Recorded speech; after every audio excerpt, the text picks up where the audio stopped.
The last notes of an extraordinarily beautiful melody faded away, and everyone present froze, as if enchanted, still captivated by the amazing, stirring song. Silence fell over the room, soon to be broken by loud applause and admiring cheers. Arnold snapped out of his stupor, quickly approaching the stage to offer his hand to help the singer down. The girl, who had just sung so beautifully, smiled shyly, her cheeks flushed, and her eyes shining with happiness. "Where was I looking before?" thought the young man. "Such an angel.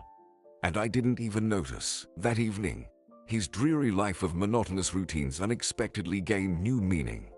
After the death of his last living relative, it seemed like nothing good could happen to Arnold anymore. Loneliness weighed heavily on him, cutting him off from the outside world, constantly reminding him of its presence. Even in the midst of a noisy, cheerful gathering, he felt repulsed and anxious. It had been almost a year since Arnold's father passed away. It had been almost a year since he became truly orphaned. His mother had died even earlier. As an 11-year-old sensitive and emotional boy, he had long mourned the irreplaceable loss, shutting himself off and refusing to show his vulnerability to others. His father, a phlegmatic man, had always been incapable of expressing his own emotions, and now, being alone with his son in a huge empty house, he was utterly lost. Trying to cope with his own emotional suffering, and having no idea how to approach his withdrawn son, he decided that his son definitely needed feminine care and a complete family. Fortunately, a successful businessman, the owner of a large construction company, had never lacked attention from women.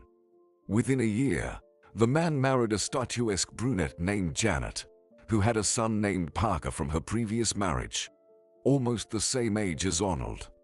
Apparently, the head of the family hoped that a stepbrother and a new mother would help the boy out of his depression, but his hopes were only partially realized. The woman did indeed, at first, treat her stepson with due attention, but he adamantly refused to accept her as a replacement for his own mother. And how could he? His mother was calm and affectionate, always listening to him, offering guidance, and helping him make the right decisions, while Janet was her complete opposite. Stern and fiery, she persistently imposed her opinions and compelled everyone to do things her way. True, she raised her own biological son quite differently. Over time, it became apparent that she spoiled her Parker and indulged all his whims. Arnold's father tried to intervene to rectify the situation, wanting to restore peace and harmony to the family.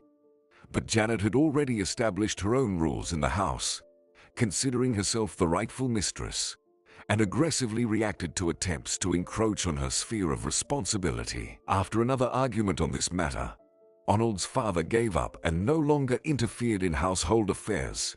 Trying to distract himself from unpleasant thoughts, he threw himself entirely into his work.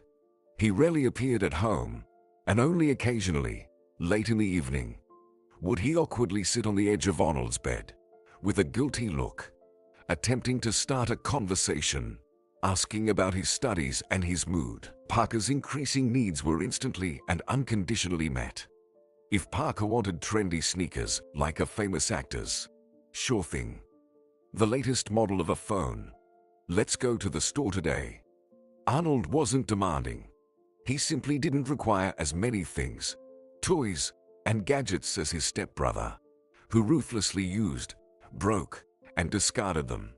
Arnold was content with books and his computer. By the time they reached adulthood, two completely different young men lived under one roof. One, a spoiled guy, fond of nightclubs and youth parties. The other, calm and serious, interested in real, not artificial, life. Dreaming not of consuming but of creating. But both stepbrothers ended up attending the same university, majoring in economics.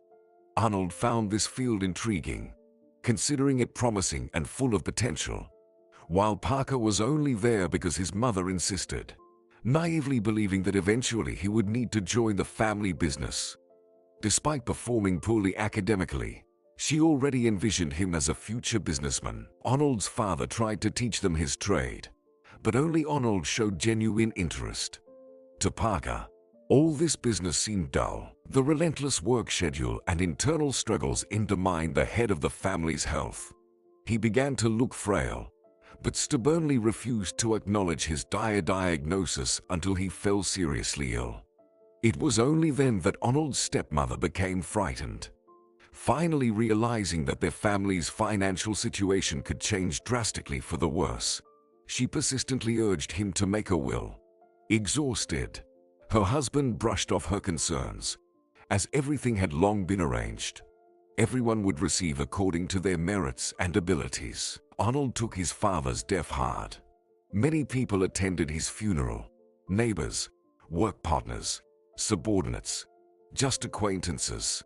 Everyone who knew him even a little wanted to pay their respects and bid farewell to the deceased man, who in life was always serious and taciturn, but kind-hearted and honorable. At the sight of the crowd, frozen in silent reverence, Arnold's breath caught in his throat.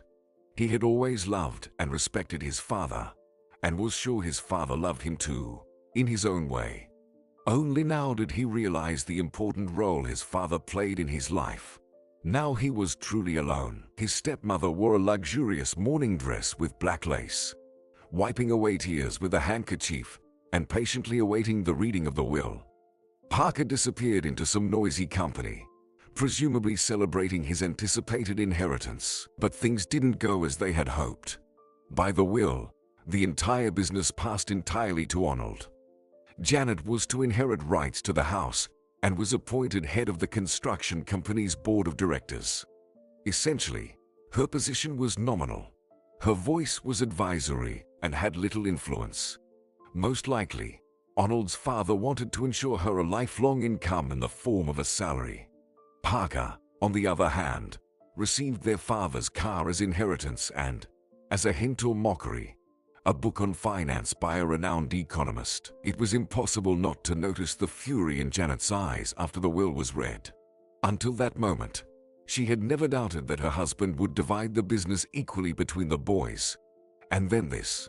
She turned her contorted face, twisted with anger, toward her stepson, and he physically felt her animosity toward him. She never harbored any particular affection for Arnold, but now she outright despised him.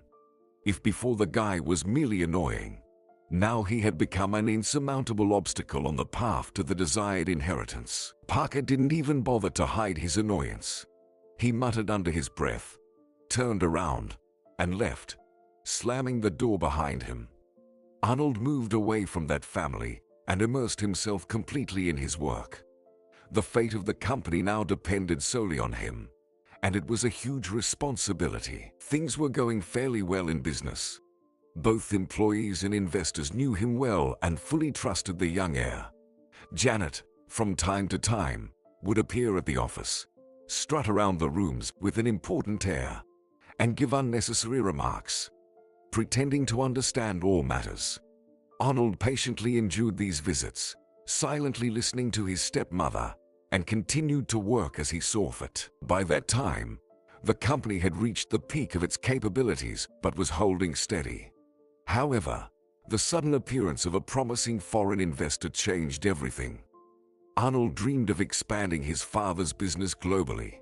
In memory of him, the boy wanted to reach an entirely new level and prove to himself that he was capable of much. For several months, he negotiated and prepared contracts.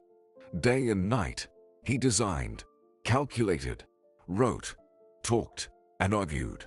And finally, representatives of the investment company decided to pay him a personal visit to ensure compliance with all requirements and settle the final formalities before signing the document. Arnold understood that if everything went well, it would be an incredible breakthrough for his company.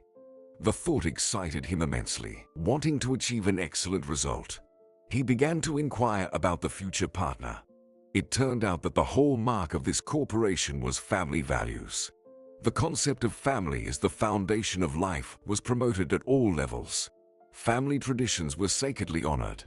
Employees were even granted additional days off to spend time with their loved ones. Arnold thought it would be wonderful if he could attend the meeting with his wife, or at least his fiancée. But Bree, whom he had been dating for the past 6 months, couldn't handle his demanding work schedule and left after a heated argument. Her departure didn't bother him too much. All his relationships seemed to follow the same pattern. Everything was fine at first, but after a month or two, problems, complaints, and scandals would arise. All the girls wanted him to make money and at the same time always be around, entertain his partner, take her to resorts, and shower her with expensive gifts. He didn't see any of them as a true life companion who would stay with him through thick and thin. That's why he broke up with them easily and painlessly. Finding a new girlfriend within 2 days was unrealistic. Sure, there's a whole market of escort services, but a representative of such an agency doesn't quite fit the description of a decent girl. And if the affair goes off script, it could definitely harm the business. He didn't want to take such risks. Suddenly, a young cleaner peeked into his office. "Arnold, when can I come to clean here?" Summer had only recently started working in his office, but she had already earned a good reputation among the staff. Arnold sincerely wondered how such a nice girl with good manners ended up in such a low-prestige position. Usually, there wasn't time to delve into details, but now, in such a hopeless situation, he was ready to consider any options. He didn't even hesitate or ponder his decision. "Summer, please come in and have a seat." He offered her a chair and carefully studied the girl. Her light blonde shiny hair was neatly tied back. Her pale, porcelain-like face had symmetrical features. Her eyes sparkled with intelligence and kindness, qualities that are increasingly rare these days. Her modest attire hinted at significant financial difficulties in her life. She shrank under the young man's prolonged, penetrating gaze. "Summer, I have a proposal for you," Arnold said. The girl blinked in surprise. The unexpected interest of her boss in her modest person both excited and alarmed her. "Actually, it's a huge favor," the boss corrected himself, noticing the effect his words had. "Not exactly that. I need your help, Summer." The girl immediately calmed down and asked, "What do you need me to do, Arnold?" "Clean somewhere." The young man hesitated for a moment, trying to find the right words, but unable to figure out how to present his request. He quickly blurted out, "Summer, I'm asking you to be my girlfriend for one evening." The cleaner raised her eyebrows in surprise. The phrase sounded so rude and ambiguous out loud that the young man felt embarrassed and hurried to correct the situation. "You see," Arnold began to explain, "in 3 days, a delegation from a serious investment fund is coming. There's an informal meeting planned at a restaurant, and I need to have a partner, not just any girl, but specifically a fiancée. Do you understand?" Summer watched her boss's facial expression with distrust, trying to understand if he was joking or not. "I'm begging you," he pleaded earnestly. "Help me out. It's just for one evening." "But why me?" she asked. He looked at her with his sincere eyes and decided to tell her everything honestly. "There's no time for searching, and no desire either. I'd rather spend a few more days working on the contract than look for someone for just one evening. But there's a secretary, and there are several girls in the accounting department," the cleaner persisted. Arnold mentally envisioned his secretary Vicky as his fiancée at first, then 2 chubby accountants, and smiled. "You fit the bill best. Plus, I think you could use the quarterly bonus," he said surprisingly candidly. To his surprise, Summer appreciated such frankness. "All right," she said decisively. "I'm ready to help. What do I need to do?" This question caught Arnold off guard. He shrugged and said, "I guess we need to go to the store and get you an outfit for the occasion. Dress, shoes. What else?" The girl blushed shyly and lowered her gaze, hiding her feet, clad in worn-out old sneakers, under the chair. "Oh, Arnold, come on. I have a dress. I still have one from my prom," she replied. The head of a major construction company's bride-to-be should be dressed in a special way. Sorry for being so direct. In the mall, Arnold deliberately chose the fanciest boutique and dragged the girl there with great effort. At the sight of expensive dresses, Summer alternated between blushing and paling, but obediently went into the fitting room. When she timidly emerged a few minutes later, Arnold was stunned. She was a completely different person. In an elegant dress, high-heeled shoes, and with her thick hair cascading down, the girl looked simply stunning. The image seemed so natural, as if she had always dressed like that. There was no trace left of the shy cleaner. Before Arnold's eyes stood a girl from high society. With her wouldn't be ashamed to appear at any event, even of the highest level. A prestigious car with tinted windows pulled up to the restaurant, where a private room had already been reserved. Two men in respectable suits and a tall, vulgarly dressed, middle-aged woman with glasses emerged from it. Arnold, arm in arm with his fake fiancée, was already waiting for the important guests at the entrance to the building. Despite the presence of a translator, the young man himself began to speak with them. "Hello, very glad to see you. Let me introduce my fiancée, Summer," he said. "Oh, Summer." The foreigners warmly nodded, shaking hands with them. Arnold's stepmother, Janet, stood nearby. Arnold didn't show any surprise at her appearance. Most likely, the woman had her spies in the office ready to inform her of all the boss's movements. Janet, in her element, meticulously monitors his every move, not to miss the moment when he makes a mistake and take over her late husband's company. "I'm Janet, Arnold's mother." She smiled, introducing herself to the guests. "Stepmother," he corrected her calmly, ignoring her stepson's sarcastic remark. She continued, "I'm the head of the supervisory board of our company with Arnold. And this is my second son, Parker. He's also a future businessman, graduating from university with honors." She spoke so quickly that the translator could barely keep up with her. Arnold just smirked, watching his relative's pathetic attempts to impress the investors.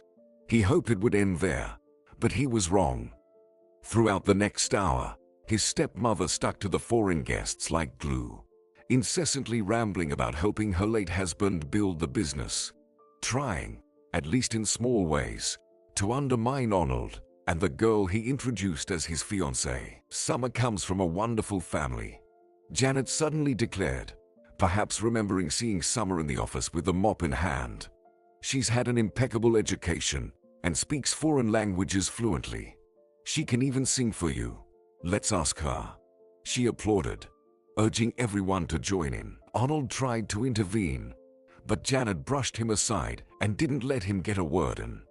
The foreigners were delighted and genuinely wanted to hear his fiancée sing. "We're all waiting," the woman exclaimed with a wicked smirk, pushing the girl towards a small stage. She desperately wanted to publicly humiliate Summer by any means necessary. What an audacity for a mere cleaner to show up in high society, let alone help her sworn enemy. And Arnold was utterly at a loss, not knowing how to get out of this unpleasant situation. Poor girl. His head pounded. She must be terrified. But, to his surprise, Summer calmly and confidently approached the DJ and whispered something in his ear. The melody from a famous movie began to play. The girl brought the microphone to her lips, and the sounds of soprano filled the room. The guests, as if enchanted, listened to the beautiful song in their native language and softly sang along. Men took out their mobile phones and recorded everything. Arnold, unable to move or look away, stood right in front of the beautiful and talented girl. All the listeners were delighted with such an unexpected surprise. They approached the singer and expressed their sincere admiration. Slightly embarrassed, the girl bowed and thanked everyone for the compliments. Only the pale-faced Janet suddenly screamed, "She's not his fiancée at all. She's just a plain cleaner from our office." But this statement had the opposite effect. The foreigners either didn't understand her or took the woman's statement as a joke and started to admire how talented the employees were. This infuriated Janet even more, and she stormed out of the room without even saying goodbye. Parker, looking disdainfully at his stepbrother, leisurely followed her out. "Well, what now?" he asked his mother on the street. "So far, nothing has worked," she said, trying to calm down. He wriggled out. The scoundrel. "Well, never mind, darling. I'll come up with something else sooner or later. It will all work out for us." Parker frowned and clenched his fists in anger. "That's it. I've had enough," he said furiously. "I'm done with your brilliant ideas. We need to take drastic action," he declared decisively. "I'll handle it myself." With these words, he turned around and strode towards his car. "What are you planning, son?" Janet called after him, but Parker didn't even look back. He now knew exactly what to do. The rest of the evening at the restaurant passed in a friendly atmosphere. Now nothing hindered the business communication between potential partners. The young director discussed all the issues that interested him and the investors, and the guests finally approved the future deal. Arnold didn't take his car today to have the opportunity to share a couple of glasses of wine with the guests for the success of their joint venture. So, after bidding farewell to the satisfied foreigners, he took a taxi and decided to personally escort Summer home. Sitting next to her in the back seat, he felt an extraordinary excitement. No girl had ever aroused such feelings in him before. The soft natural scent emanating from her hair, the graceful profile, the accidental touch of her shoulder when the car made a sharp turn, this whole indescribable range of sensations overwhelmed him, not allowing him to come to his senses. No, not like that. Only now did he truly become himself. In this state, next to this girl, he felt real, strong, confident. And he liked himself like this. At the entrance, the young people stood silently for a while, looking at each other and reading their thoughts in each other's eyes. Neither of them wanted to part. Some thin, invisible thread bound them, not allowing them to break the established distance. "Summer, can I ask you something?" The guy finally dared to break the silence. "Of course," she replied. Her smile and pleasant voice sent shivers down Arnold's spine. "You're so young, beautiful, educated. Why do you work as a cleaner?" She laughed in response. "Thank you for the compliment. Of course, but I just finished regular school. I've always had a knack for learning foreign languages since childhood, and I also used to sing. I even won competitions." She suddenly fell silent and continued with sadness. "But seriously, my older sister is seriously ill. She broke her hip almost a year and a half ago, and her bones still haven't healed. Now she can barely move around on crutches. We are waiting for her turn to get a joint replacement." She sighed heavily. "And we still have to live somehow. Disability benefits are barely enough for anything." "And where are your parents?" he asked. "They passed away 2 years ago. They were already quite old. I was their late child." The girl replied, paused, and then added, "So I had to look for a job right after school. But where would they hire me without a higher education? You understand?" The guy immediately responded, "Yes, my fiancée really has a difficult fate." Blushing and feeling embarrassed, the girl ultimately said, "I thought it was only for this evening." Arnold took her hand and whispered softly, "I would really like it to be forever." The narrow palm of this girl turned out to be warm and pleasant to the touch. The young man pressed it to his lips and felt a gentle tremor. "See you tomorrow," he whispered to Summer, making a huge effort to let go of her. "Goodbye," she replied, looking back with great regret in her eyes. Summer dashed into the apartment and shouted worriedly from the threshold, "Courtney, I'm home. Are you okay?" From the bedroom came the response, "Hi, darling. Everything's fine." Summer's older sister was sitting in bed with a book in her hands. Crutches stood nearby, the young woman's constant companions since some time ago. In reality, reading didn't go well. Courtney's mind was tense, awaiting her younger sister's return from this strange evening. Only when the front door slammed shut could she breathe a sigh of relief. The extraordinary excitement on Summer's face was immediately noticeable. Her radiant eyes and happy smile were impossible to hide. "Tell me, how did it all go?" she said, setting the book aside. There was quite a big age difference between them, and Courtney had always been more than just a sister to Summer. She was both a sister, a mother, and a friend at the same time.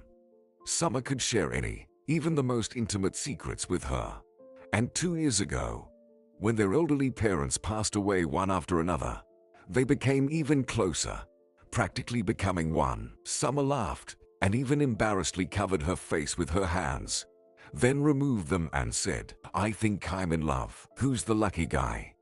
Courtney asked with a smile, affectionately embracing her younger sister by the shoulders. She reminded of herself in her youth. "Arnold," she whispered, as if afraid someone would overhear her secret confession. "I think it's mutual. He's just the best." The sisters hugged each other and laughed happily. The next morning, Arnold woke up feeling an unusual lightness and relaxation. It was as if he had found something long lost but very dear to his heart. The constant tension and stiffness left his body. The anticipation of troubles and problems vanished from his soul. Early rays of sunlight peered through the window, heralding a beautiful day. He stretched and remembered the previous evening. The lovely image appeared before his eyes. Summer, an amazing girl.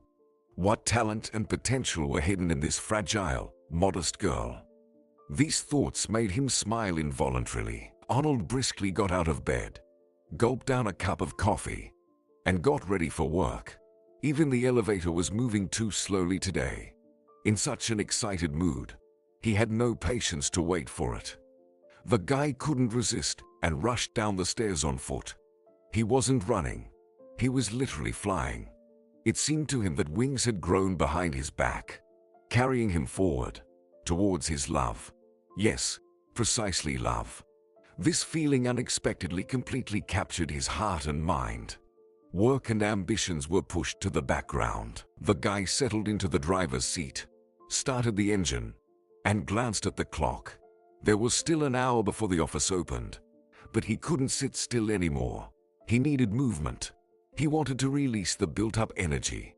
So Arnold decided to go for a drive. The stretch of road was still completely deserted, the highway disappearing up towards the horizon, almost merging with the green of the trees. His foot pressed forcefully on the gas pedal, yet the speed wasn't felt. Joyful thoughts overwhelmed his mind. Right now, he would let out his emotions on this stretch of road. Then he would turn into the city at the exit, drive straight to Summer's house, and wait for her outside. She would be surprised and delighted. After all, he clearly felt her reciprocal feelings yesterday. He loved this idea and wanted to pick up even more speed to reach his destination faster and catch the girl before she left for work. Approaching a huge speed, he neared the fork in the road and, fearing to miss it, braked sharply. However, the brake pedal didn't respond and unexpectedly sank into emptiness. Everything happened in an instant, and it was impossible to avoid the danger. The last thing Arnold remembered was a ravine rushing towards him. And darkness. Janet, in a new business suit with carefully styled hair, entered the office. Behind her, Parker followed languidly, with a self-satisfied expression on his face.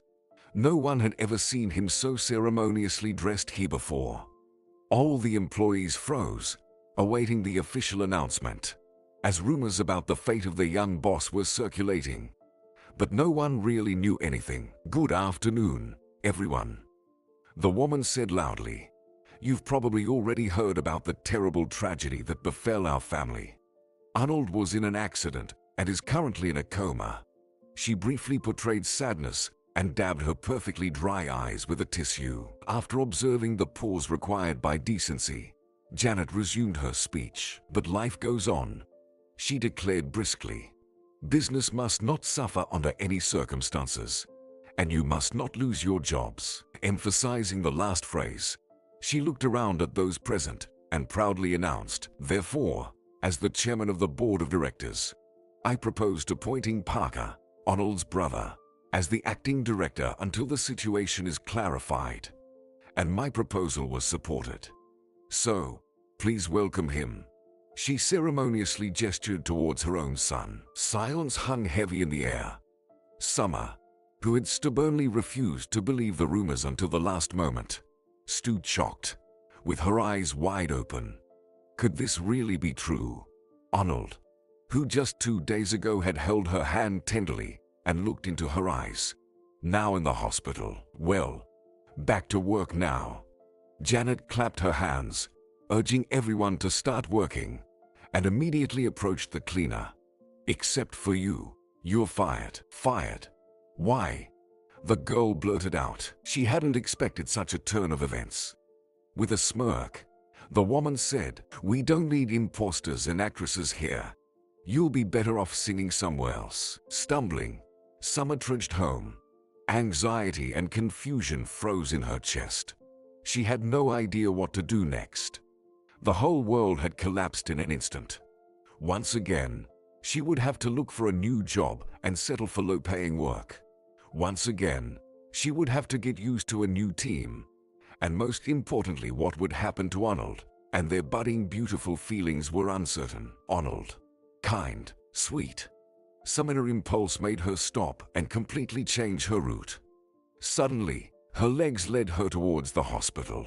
She felt an irresistible desire to see the young man, even in such a helpless state. Someone in the office had mentioned which hospital they had taken Arnold to. For some reason, Summer felt like she had to be there, as if the life of this young man depended on her. This burning sensation suppressed all other thoughts and emotions, giving her strength. But she was categorically refused entry to the intensive care unit. And they didn't even want to talk about the patient's condition. "Miss, all information is for relatives only. Those are the rules." Both the doctors and nurses reiterated the same phrase. "And if I'm his fiancée," to which she received a clear, unsatisfactory answer. "Only relatives, no fiancés." Pleading didn't work either. The girl sighed heavily and turned towards the exit. Unexpectedly, her eyes fell on a printed notice on a piece of paper. "An orderly is urgently needed in the intensive care unit. Inquire at the HR department." That's it. Fate generously gave her opportunities, pointing her in the right direction on her complex life path. "This is exactly what I need," the girl exclaimed joyfully and set off to find the right office. On the way home, uncertainty crept back into her heart, along with sadness and anxiety. Courtney immediately sensed that something had happened. She made it to the hallway on crutches and lovingly embraced her sister, finally letting her emotions out. Summer cried loudly. From the fragments of phrases, her sister could barely understand what had happened. "Don't cry, Summer. We'll get through this," she comforted her younger sister. "You did everything right. If your heart told you so, then it must be. Everything will be fine." And Summer kept crying and crying, burying her face in the familiar shoulder of her beloved sister. How lucky she was to have Courtney. The new job turned out to be much more challenging than the previous one. Almost all the time was spent washing, wiping, and caring for the sick. Endless containers of disinfectant solutions, special equipment, and, most importantly, the heavy burden on the soul from seeing suffering people, which, being unaccustomed, caused horror and deep shock. And the salary was significantly more modest than in the office. However, Summer didn't complain. The team was friendly and welcoming. And although she was deliberately assigned the most unpleasant and difficult tasks right from the start, it turned out that this was a usual test for new employees. Only the most responsible and resilient people could work in the intensive care unit. Summer passed the test and was accepted into the strong medical family. It was a completely different world, radically different from what remained behind the clinic walls. Here, there was a constant struggle for human life, but saving lives was considered an ordinary everyday task. Doctors ready to react instantly to any extraordinary situation. Nurses diligently moving around the hospital wards with 4 stands and a large number of syringes and medications. Summer was glad to be involved in such a noble cause. But most of all, she was happy that she could now often visit the ward where Arnold lay. Seeing him in such a helpless state for the first time, the girl couldn't hold back her tears. Deathly pale, with dark blue circles around his eyes, motionless, and seemingly lifeless. The only indication that the guy was alive was the data on the monitor standing next to him. "It's a traumatic brain injury and, as a result, a coma," whispered Nurse Gillian to the new orderly. And how long can it last? Summer asked hoarsely. I don't know, shrugged Jillian. No one knows. There are cases when people lie like this for years. Sometimes they just die. Noticing that Summer's lips trembled after these words, she asked, is he someone you know? My fiancé. The girl unexpectedly answered herself and sobbed. Jillian sympathetically sighed and, in a friendly manner, firmly squeezed the unfortunate Summer's shoulder. Hang in there, dear, and talk to him. They, supposedly, hear everything. Following this advice, the young orderly spent all her free time by Arnold's bedside. At first, she didn't know what to talk about with someone who couldn't respond to her, or perhaps couldn't hear anything at all.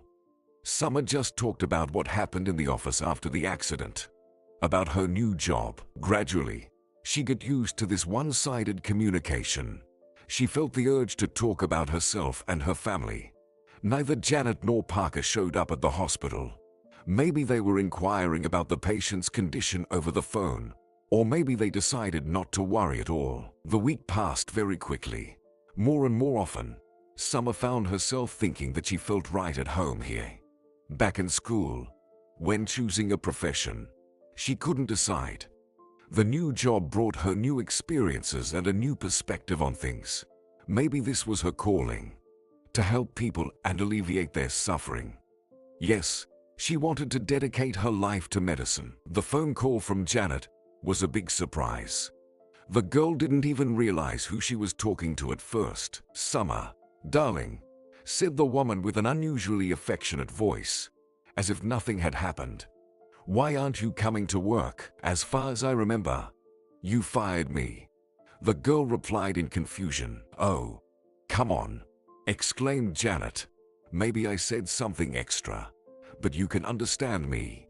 My son is in a coma. I'm very nervous. She sobbed loudly, and then casually added, come to work tomorrow. We'll count these days as vacation. The new management cares about its employees. Summer immediately realized that something was wrong here. So her response was unequivocal and firm. Thank you for the offer, but I've already found a new job and don't plan to come back. Very unfortunate, came a disappointed sigh over the phone. Well, then at least come and pick up your settlement. Tomorrow at 12. 12 is inconvenient for me. I'm really asking you, insisted the woman. Exactly at 12. There's also a bonus for the past quarter. Although Summer understood that Janet was up to something, she really needed the money. Fine, she reluctantly agreed.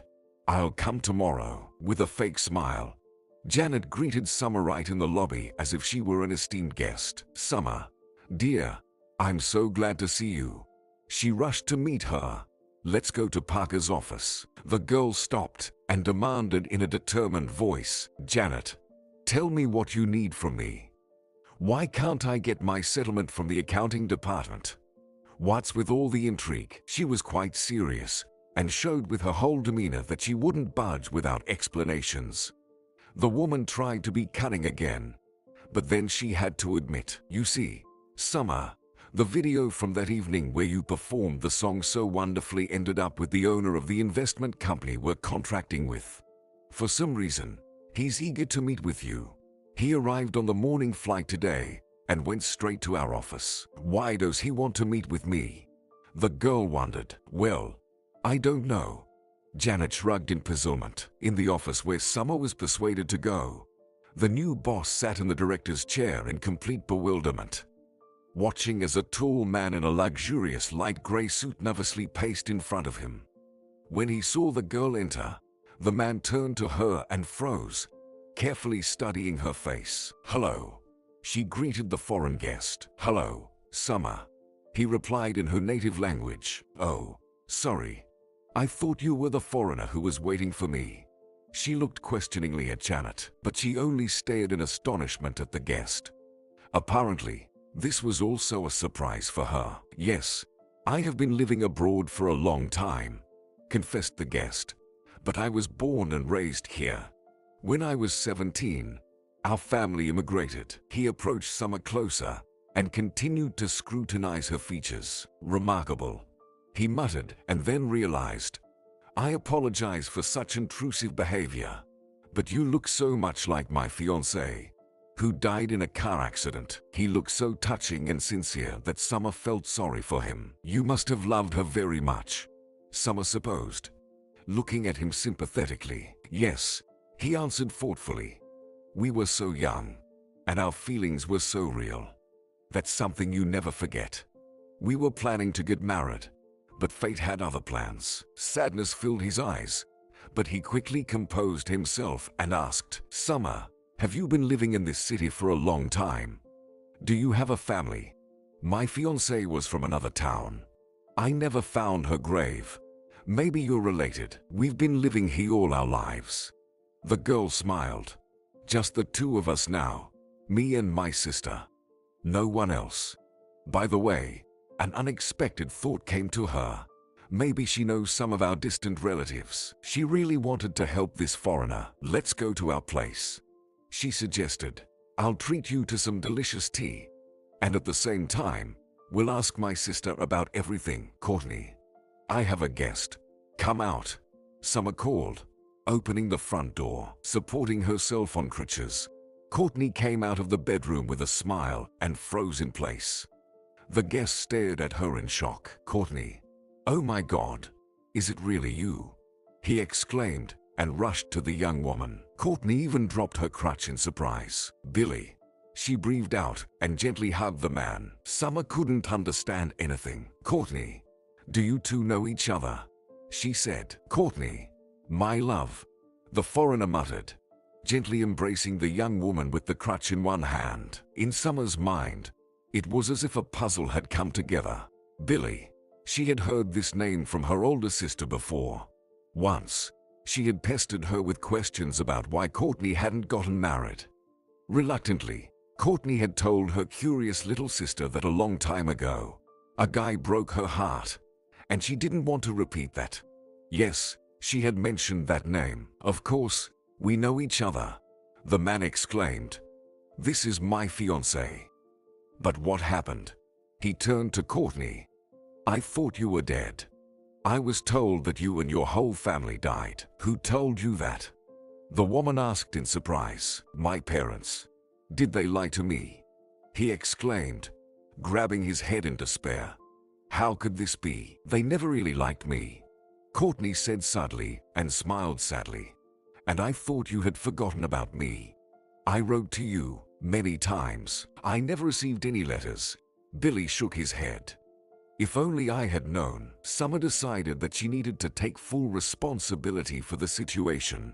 She sat the lovers down at the kitchen table and brewed her signature tea for them. Everything's ready, she said, pouring the fragrant drink into 2 cups. You guys talk, and I'll go to my room. But her older sister stopped her. Summer, please don't go. Stay with us. Summer was surprised, but complied with the request and fetched another cup. The story she heard turned out to be amazing and dramatic. Courtney and Billy had loved each other since high school. Everyone was sure that this couple would be together for life. Only Billy's parents strongly disapproved of his choice. They had long been preparing for emigration and constantly told their son, Billy, she's not the one for you. In the new country, you'll find girls from good families. We won't be able to take this girl with us anyway. Billy responded quite emotionally to such statements. You don't understand. I love her, for real. Then I'm not going anywhere. I'll stay here with her. His parents shook their heads disapprovingly and continued to persuade their son. Son, you're still too young. You'll meet 1,000 more girls like her. But they couldn't convince him. Only when Billy started looking for a local university to attend did they finally give up. They agreed that they would leave together, and within a year, Billy would return, marry Courtney, and take his rightful wife with him. But after the move, the communication between the lovers was cut off almost immediately. Billy's parents informed him of the tragedy. Courtney's entire family died in a car accident. It was a heavy blow for Billy. The young man fell into depression, suffered, yearned to go to his beloved's grave, but at first, he wasn't allowed because of bureaucratic issues, And then he panicked himself. He was afraid to see a mound of clay instead of his fiancée. He wanted to preserve her image in his memory as she was in life. A few years later, he married, but he divorced very quickly. He never encountered a girl like Courtney again, and living with a woman he didn't love was unbearable. Last year, he finally decided to come back to find the graves of his beloved and her family. But no matter how much he searched, no one knew or remembered this family. Billy fell silent and gently took Courtney's hand. "Tell me how you lived, my dear." The woman fell silent, sighed heavily, and shared her part of the sad story of two separated hearts. What she had kept deep in her soul for many years poured out into an unexpectedly sorrowful narrative. After her beloved left, Courtney realized she was pregnant. She kept it to herself until she couldn't hide her rounded belly anymore, for she was only 16. She only wrote letters abroad, patiently waiting for her beloved to come for her. After all, back then, she believed all problems would solve themselves. But there was no news from Billy. Courtney lost all hope. Did he really abandon her? What about those words? Those solemn promises? Was it all lies? How could she trust anyone after that? What was she supposed to do next? When her belly became too round to conceal, she had to confess everything to her parents. Courtney still remembers that horrible evening. At the family council, her mother kept grabbing her head and heart, endlessly saying, "Oh, God, what a disgrace. What will people say?" Her father remained silent, looking at his daughter from under his thick eyebrows, and his silent disapproval made her feel even worse. Finally, the head of the family said, "Okay, enough shouting. We're moving to another city. I've been offered a good job there." Courtney's mother happily agreed and sighed with relief. It was better this way. Among strangers, no one would know about their family shame. After the move, Courtney gave birth to a healthy girl, and her mom and dad persuaded her to register the baby under their names and decided to raise her as their youngest daughter. They thought it would be better. The young mother was so young and confused, crushed by the betrayal of her beloved. So she agreed to everything they suggested. After her parents' death, Courtney wanted to reveal the family secret to Summer many times, but she couldn't find the strength and determination. And then this trauma and disability happened. All confessions were postponed until better times, and only the appearance of Billy changed everything. Courtney, with a guilty look, looked at the girl she had called her sister for the past 18 years. Large tears rolled down her cheeks. "Summer, you're my daughter," she said with a trembling voice full of excitement. "Forgive me for not telling you earlier. I'm guilty before you. I love you very much. Forgive me." The girl was in shock, trying to comprehend what she had just heard. Her sister, her mother, and this unfamiliar man, her father. Billy, struck dumb by his beloved's unexpected confession, looked at the young girl sitting across from him. "Yes, Billy, she's your daughter," the woman said, guessing her beloved's thoughts. "It's unbelievable," the man whispered, still unable to fully accept this information. All these years, not only was his fiancée alive, but he also had a biological daughter.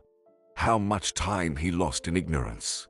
How many years of family happiness were stolen from him. For a while, the father and daughter looked at each other in amazement.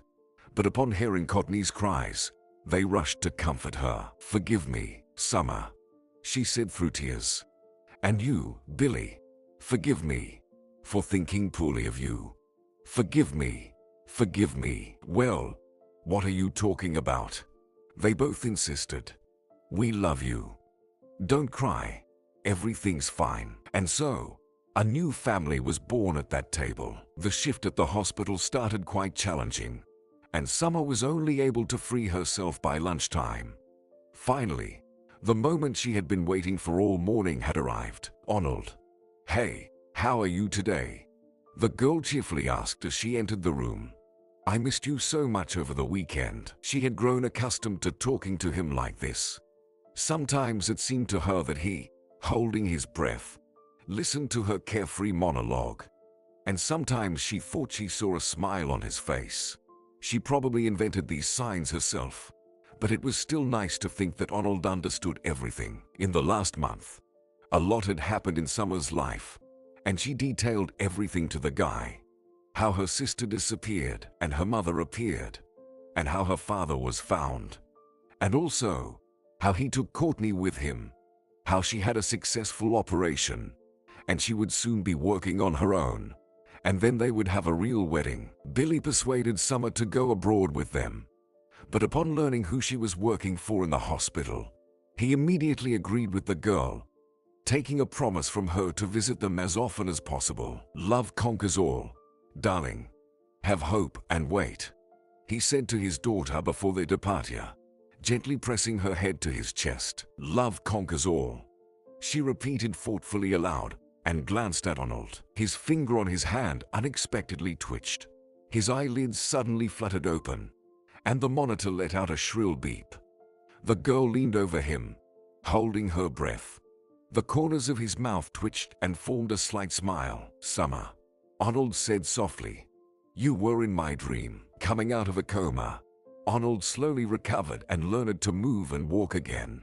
Summer was always by his side, and that was the greatest happiness. The news that Janet and Parker managed to destroy the company saddened him.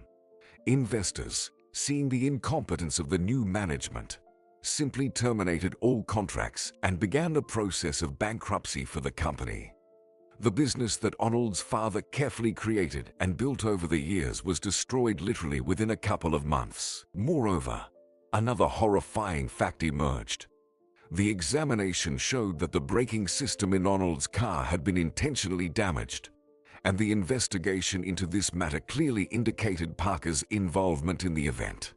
It turned out that in pursuit of wealth, the young man was ready for any sacrifices. But having achieved what he wanted, he couldn't even hold on to it.